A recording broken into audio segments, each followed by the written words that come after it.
What is going on, everyone? Welcome back to the second half of the secret places in the United States. And I gotta tell you up front, I do appreciate all the love you guys gave the first video. It got a lot of views, a lot of comments, a lot of shares, a lot of thumbs up. In case you missed the first one, let me give you the same disclaimer. I say secret because all the locations on this list were at some point secret, or what was going on there were, maybe even now, is still secret. Obviously, this video isn't about places that are still secret. I'm not giving you any classified information. I don't have any classified information, unless of course somebody classified the colors Crayola crayons has retired over the years. I know them all. In 1990, 8 colors were retired and placed in the Crayola Hall of Fame. Maize, lemon yellow, blue gray, raw umber, whatever that is, green blue, orange red, orange yellow, and violet blue. In 2003, the colors blizzard blue, magic mint, mulberry, and teal blue were retired. And dandelion in 2017. I loved mulberry. When they retired that one, I went through a very dark time. But if you came to this video looking for conspiracy stuff, there are thousands of conspiracy websites you could look at. I don't have any secret information. If you don't think the government has secret installations, this video should be an eye-opener for you. All countries do it, all states do it, it is a necessity. Alright, now that that's out of the way, let's look at some more secret places in the United States.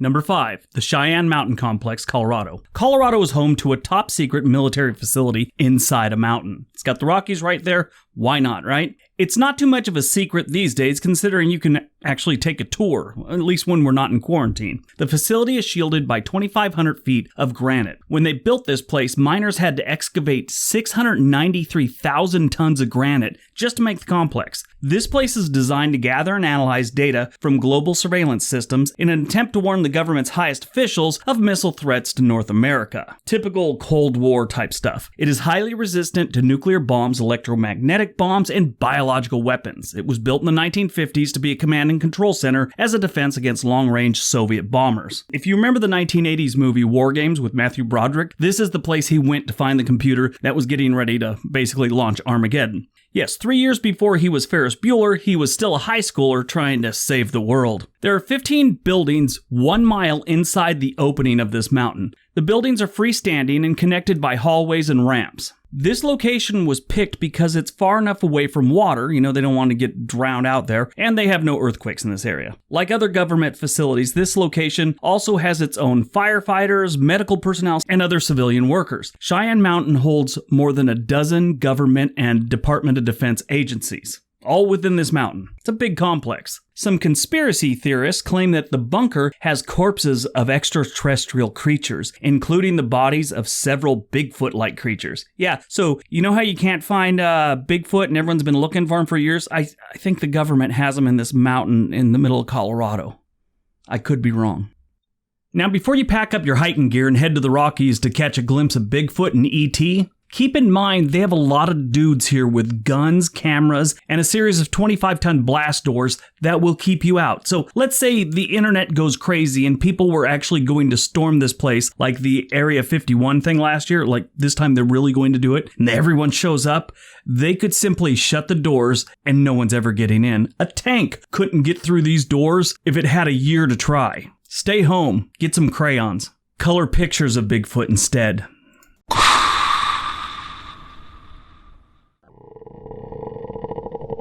Number 4, Mount Weather Emergency Operations Center in the Blue Ridge Mountains, Virginia. Deep in the Blue Ridge Mountains, you have a 564-acre high-security federal government facility. This serves as a hideout and safety bunker for national disasters such as nuclear attacks and severe toilet paper shortages in the United States. It is also used as a center of operation for FEMA, which is another one of the favorite talking points for the conspiracy types. FEMA's national radio system is controlled from Mount Weather and is used to broadcast the emergency alert system. Mount Weather is known as one of the best places to survive an apocalypse, nuclear, zombie, or other. Built during the Cold War as a relocation site for high-level officials in case of a national disaster and completed in 1958, it is only 48 miles from Washington, D.C., so just quick helicopter trip, they're safe, hopefully. It consists of 2 parts, the above-ground FEMA complex and the underground facility. Mount Weather has its own leaders, its own police and fire department. It even has its own laws. One of them is mandatory Taco Tuesday. I'm just kidding. I don't know. But sounds like a good law. Regular people have no access to this location. location. No word on irregular people, but it says no regular people can go there. The underground bunker includes a hospital, a crematorium, dining and recreation areas, sleeping quarters, reservoirs for drinking and cooling water, an emergency power plant, a radio station, and a television studio, which is part of the emergency broadcast system, and the complete Love Boat series on Sony Beta. Those have been there for a very long time. But anyway, the facility is meant to accommodate up to 2,000 people, but only the president, the cabinet, and the Supreme Court are provided private sleeping quarters. Everyone else, they're just like slumber partying in the front room. According to official records, Mount Weather was briefly used by federal agents on April 7th, 2015, after a major electrical power interruption in the Washington, D.C. region. It was also used during the 9/11 attacks, and the entire congressional leadership was transported there by helicopter. Mount Weather's existence remained a secret to all but top officials until a plane crashed almost on top of the place in 1974. It is said that to most civilians, Mount Weather is a mystery, and what really goes on here remains a mystery to most government officials. This is like one of the only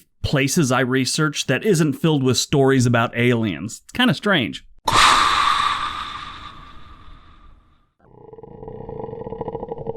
Number 3, Oak Ridge, Tennessee. I was going to talk about Area 51 at this spot. No list about secret government locations really would be complete without the king of all worst-kept secrets, Area 51. Then I thought, everyone's heard it all before about Area 51. If this video gets 1 million views, it would be safe to assume that only like 3 dudes in Tahiti knew nothing about Area 51 before watching my video. So instead, we're going to look at one of my favorite historical towns and events. In 1952, the United States federal government went looking for a place to do some secret shenanigans. They chose some land that included present-day Oak Ridge, Tennessee. This would be the site for developing materials for the Manhattan Project. The Manhattan Project was a research and development undertaking during World War II that produced the first nuclear weapons. The remote location and low population helped keep the town a secret. The population before the government showed up was around 1,000 people in 1942-ish. In 1945, it was closer to 75,000. The few people that did live in the area came home one day to find notes on their door that said the land had been taken by the government and they had like 6 weeks to leave. It was all the eminent domain thing. Now, I'm sure they were upset, but I doubt they were terribly surprised or suspicious because this had happened to other Tennessee residents for the Norris Dam.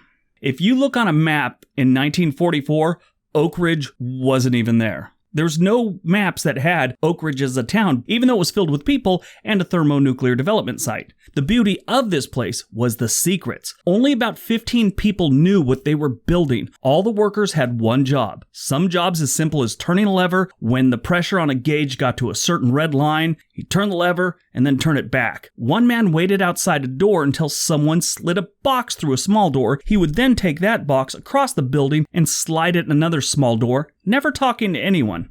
Most of the workers only knew that they were working on something that would end the war. They found out when the newspaper told them that we had dropped an atomic bomb on Japan. During the development, Harry S. Truman was the vice president. He eventually became the president. He was the one that actually made the decision to drop the bombs on Hiroshima and Nagasaki.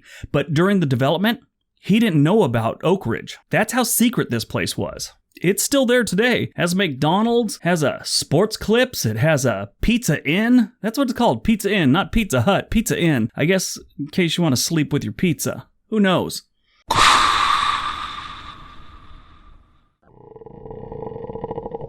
Number 2, Hangar 18 in Dayton, Ohio. One website described the facility like this: Hangar 18 on Wright-Patterson Air Force Base in Ohio is a secure hangar that houses many UFO activities. That's what they said, many UFO activities. What, like extraterrestrial bingo or clogging? Maybe they have a speed dating night for the aliens. Them and Bigfoot, who knows? Other websites claim that this is where the aliens are really stored, not Area 51, like some sort of UFO warehouse. I think this is like our third site that people claim is the real place they're hiding the aliens.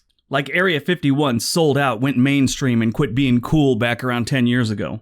Sort of like MySpace. Hangar 18 in Ohio is thought to be where they store the Roswell UFO crash material, debris, aliens, cryogenic material, the original recipe for Cinnabon, but sadly, there's no concrete evidence of any of this. this can even be considered a myth. The legend of this top-secret location dates back to July 1947 when a UFO crashed in the desert near Roswell, New Mexico. Now, something did crash there, that's why I say UFO. UFO doesn't necessarily mean aliens, it means unidentified flying objects. So if I shot something out of my backyard into the sky and they didn't know what it was until they found it, it's considered a UFO. So that's why many people still call it a UFO, even though it may not be aliens. Moving on. After the crash in Roswell, New Mexico, an Air Force base in Fort Worth, Texas disguised the incident as a weather balloon mishap. This has become the government's version of the check is in the mail. They also said it had been testing surveillance devices designed to fly over nuclear research sites in the Soviet Union. One military pilot named Oliver Henderson reportedly told his wife that he'd flown a plane loaded with debris along with several small alien bodies from Roswell, New Mexico to Wright Field. The warehouse that held all the debris and the remains and all that stuff is known as the Blue Room. In 1974, a Florida UFOologist,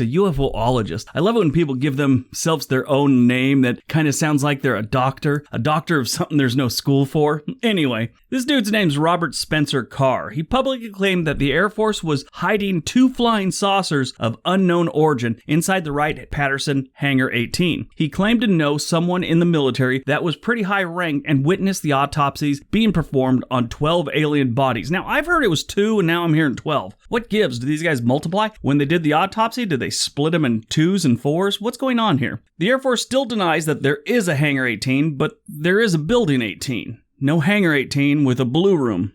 I don't know, the whole thing seems kind of weird.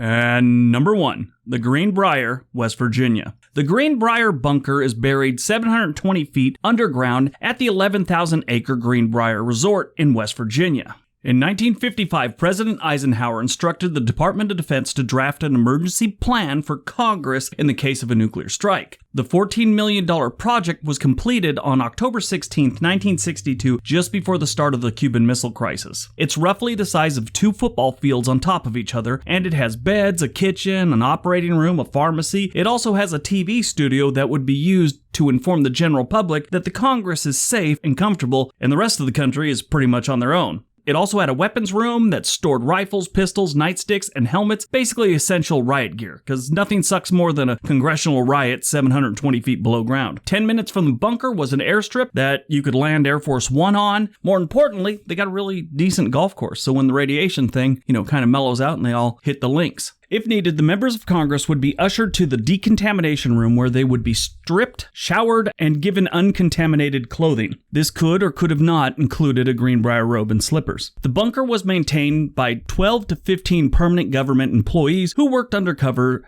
as members of a television repair company. Very few members of Congress ever knew about the bunker. To help maintain the secrecy, all the calls placed from the bunker were routed through the hotel switchboard to make it appear as if they originated from the hotel. On May 31st, 1992, the Washington Post ran a story about the bunker. Once the truth was revealed, the government decommissioned the bunker. It was kind of the secret was amazing.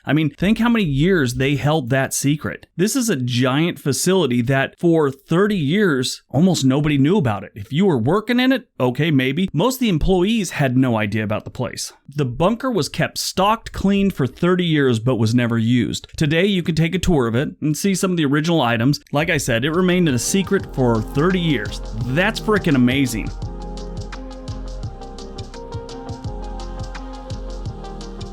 Alright, so that's our video. I hope you guys enjoyed it. Look into the Greenbrier. That is by far the most interesting one on this list, in my opinion. It's very interesting. There's plenty of videos on YouTube about it, and Discovery Channel had a good documentary on it some years back. Anyway, don't forget all the links below. Give the video a big thumbs up. If you like what we're doing here, subscribe. Everybody have a great day. Be nice to each other. Alright, now that that's over, I'm going to drink some Organifi, call a psychic, and see when this quarantine's gonna be over so I can hit a casino or something.